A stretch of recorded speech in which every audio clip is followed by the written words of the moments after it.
आता बातमी एक पुण्यातून। पुणे जिल्ह्यात बिबट्याची दहशत कायम आहे।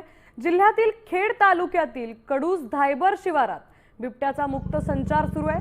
बिबट्याने पाळीव कुत्र्यावर हल्ला करत पाठलाग केल्याचा थरारक प्रकार कॅमेऱ्यात कैद झाला। बिबट्याच्या वाढत्या वावरामुळे ग्रामस्थांमध्ये भीतीचं वातावरणही निर्माण झालं। रात्री ओरडायनीच होतं आमच्या घरी आवाज येत होता। कशाला होते जवळ चालले आली गाडी चाललं ते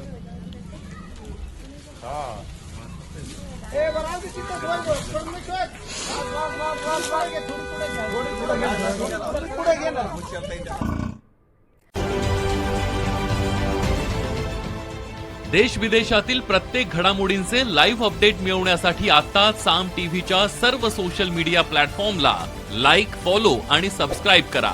तसंच सर्व नोटिफिकेशनसाठी बेल आयकॉन प्रेस करायला विसरू नका।